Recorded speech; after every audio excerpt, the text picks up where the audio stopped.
नमस्कार, मी डॉक्टर कुणाल पाटील. संजीवनी रुमॅटॉलॉजी क्लिनिकच्या लढाई संधिवाताशी या व्हिडिओ सिरीजमध्ये आपलं सगळ्यांचं स्वागत आहे. जर आपल्याला आजाराविषयी अधिक माहिती हवी असेल तर तुम्ही आमच्या चॅनलला सबस्क्राईब करू शकता व बेल आयकॉनला क्लिक करू शकता. आज आपण जाणून घेणार आहोत संधिवाताच्या एका भावनिक पण एका महत्त्वाच्या पैलूविषयी, ते म्हणजे लग्न, गर्भधारणा आणि संधिवात. तर या विषयाशी निगडीत असणारे सामान्य प्रश्न आणि उत्तरं याचा मागोवा आपण या व्हिडिओमधून घेऊ. पहिला प्रश्न, संधिवात असल्यास मी लग्न करू शकते का? किंवा संधिवाताचा त्रास असलेल्या रुग्णाशी मी लग्न करू शकतो का?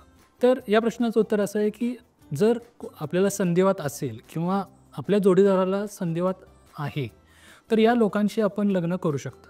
सध्या असलेल्या उपचार पद्धतींमुळे लग्न करण्यात किंवा वैवाहिक जीवनात कोणतीही अडचण येत नाही. लग्नाचा निर्णय डेफिनेटली तुम्ही तुमच्या संधिवात तज्ज्ञांशी पहिला चर्चा करून घेऊ शकता. पण एकंदरीत नव्या उपचार पद्धतींमुळे संधिवात असलेल्या रुग्णांनी किंवा संधिवात असलेल्या रुग्णाशी लग्न करण्यास कोणतीही हरकत नाही.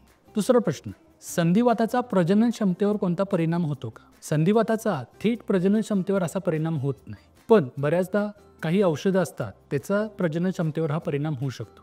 उदाहरणार्थ सायक्लोफॉस्फेमाइड सारख्या औषधांनी तुमच्या प्रजनन क्षमतेवर परिणाम होऊ शकतो, पण याला बरेच पर्यायी औषधं आलेले आहेत, त्यामुळे रुग्णांनी या गोष्टीची चिंता करण्याची फारशी गरज नाही.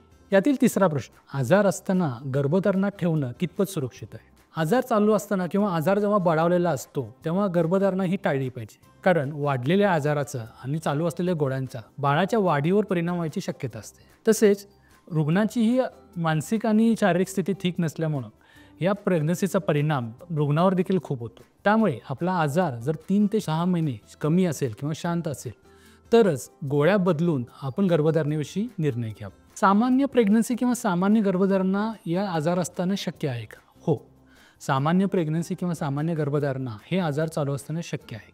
हां, बऱ्याच वेळा नेमका कोणत्या प्रकारचा संधिवात आहे हे देखील या रिलेटेड या गोष्टी ठरवतं. उदाहरणार्थ आमवात जर असेल तर बऱ्याच वेळा आमवातामध्ये प्रेग्नंट असतानाही सुधारणा दिसू शकते. लुपससारखे जे आजार असतात हे आजार प्रेग्नन्सीमध्ये बळावले जातात. आता या गोष्टीवर बरीच मतांतरे आहेत, पण जर आपला आजार नियंत्रणाखाली असेल तर सामान्य प्रेग्नन्सी या आजारामध्ये पॉसिबल आहे. तर या विषयाशी रिलेटेड 5वा प्रश्न म्हणजे गर्भधारणा असताना आम्ही कोणत्या प्रकारची औषधं घेतली पाहिजेत व कोणती औषधं बंद केली पाहिजे? मिथोट्रेक्सेट आणि लेफ्लुनोमाइड सारखी औषधं असतील, ही गर्भधारणा चालू असताना किंवा गर्भधारणा तुम्ही प्लॅन करत असताना देखील तुम्ही घेऊ शकत नाही. त्याच्याऐवजी सल्फासॅलाझिन, हायड्रॉक्सिक्लोरोक्विन आणि आझाथायोप्रिन हे पूर्ण गर्भधारणापर्यंत हे तुमच्या बाळासाठी आणि तुमच्यासाठी खूप सेफ औषधं आहेत. तर या आजाराविषयी विचारणारा 6वा आणि अत्यंत लाडका आणि महत्त्वाचा प्रश्न म्हणजे मला जर आजार असेल तर माझ्या मुलाबाळांना देखील हा आजार होऊ शकतो का? याचं उत्तर नाही आहे. संधिवाताचे जे आजार असतात हे जनुकीय असतात, अनुवंशिक नाही. त्यामुळं तुमचं जनुक जर दुसऱ्या तुमच्या पुढच्या जनरेशनमध्ये गेलं आणि इतर काही गोष्टी एकत्रित घडून आल्या तरच तुमच्या मुलांना संधिवात होऊ शकतो. तुम्हाला झाला म्हणजे तुमच्या मुलांना बाळावेला होईल असं काहीही नाही.